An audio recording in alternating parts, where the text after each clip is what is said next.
I know exactly how you think. And watch, I could prove it with my deck of playing cards, in this case, the Vaporwave edition of the Missing Piece deck. You see, if I mix these cards up, it doesn't really mean much now. However, if I add a card from a different deck, in this case, the regular OG Missing Piece deck, and I put this somewhere randomly in the middle, well, now we have a conundrum. We have a mystery. We have a card that doesn't match the deck somewhere inside. And this is where you come in. If you would be here right now, first of all, we'd make beautiful, beautiful love. However, I'd also have you name any card that you want, any card at all. Let's say you happen to say the 6 of diamonds, which is a great choice, and I'll tell you why. Because you could have picked any one of these cards. Any single one of these cards you could have picked. You could have picked the Joker. You could have said the 4 of spades, but instead you said the 6 of diamonds, which is the exact card that I wanted you to name. Now I know what you might be saying. You might say, hey, Piggy, do that again. And I will. Go ahead. This time we'll just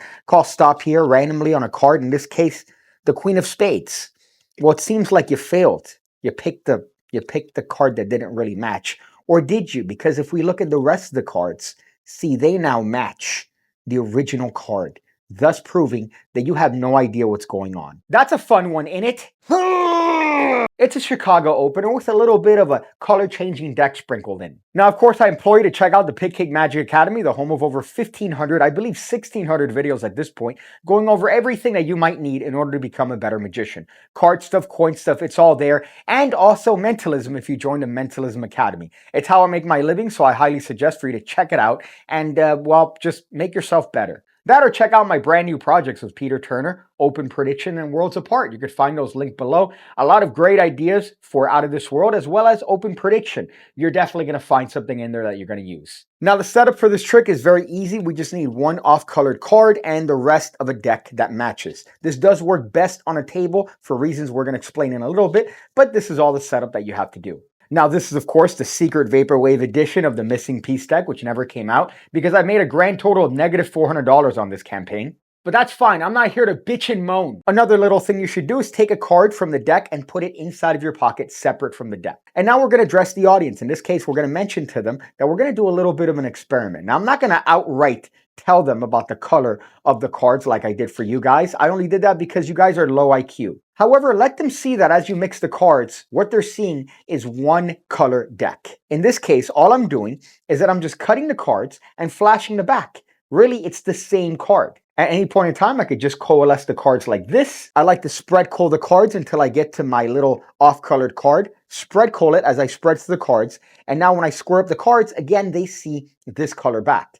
So their assumption is that they've seen about 100 of these. Really, it's only one. Now at this point, I introduce this stranger card, and I say that it's going to be your job to find it. All I do is I put this card in the deck. Of course, it doesn't matter because it's going to camouflage with the rest of these cards, and now we're good to go. I could do an overhand shuffle where I simply just press on my fingers, shuffling this card, keeping it on the bottom of the deck. And I can mention to the participant that it's going to be their job to find that different colored card. And guess what? They're seeing another one here. So the assumption again is that the entire deck is this color. At this point, they can name any card that they want. Whatever card they name, it doesn't matter. Let's say they name the 8 of clubs. I'm going to put this card aside momentarily, which is why, again, I recommend a table. And now I'm just going to show these cards just like I did before. But I'm going to do it under the guise of apparently pointing at all the options that they had. They could have picked the 6. They could have picked the 3.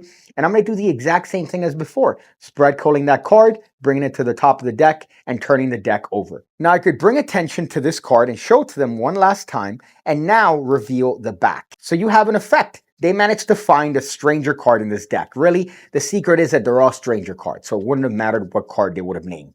At this point, all you have to do is force this card. My favorite force for this particular situation is a simple Vernon-esque 3-way force. While that might sound like a sex move, it's actually not. It's a timing-based force. So this card would be dropped on the table. You'd cut this card somewhere in the middle and retain a little pinky break. Stick your pinky in there like it's, I don't know, the 5th grade prom and you don't know what you're doing. And you're just going to cut piles of cards to the table and tell them to call stop anywhere they want. Now here, when you give them this command, what's going to happen is typically they're going to say stop in 3 beats. So you're just going to time it that when they say stop, we're going to end up on this card, which is, of course, the card that is the one card that is different from the rest. And at this point, you could turn over the card and say, you failed. You failed. But did you?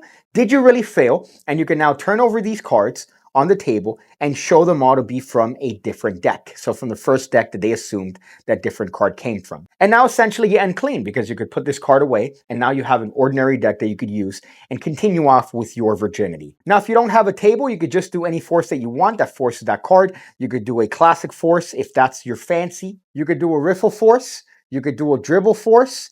You could do a Cosby force. Put this in your mouth. Any force that you might find in the PigCake Magic Academy. But it's a fun routine and you have a color changing back at the end. Now the secret with this style of routine is to not overdo it. You want to casually shuffle the deck, flash the back, take it out of a box that matches this back design, shuffle the cards, and again, just casually show the back of it. You don't necessarily want to go, look, here I have a deck that all happens to be this color. You only bring attention to the color when you take this card, the stranger card, out from your pocket. Then it makes sense that there's a difference in these back designs. But until then, you don't want to be doing one of these displays because it's going to make them jump to conclusions and you don't want them to do that. I like to use the word retarded when it comes to our participants and spectators in our magic tricks. But the truth of the matter is that we're retarded because we assume they're retarded. And you know what they say, butter my butt and call me a biscuit.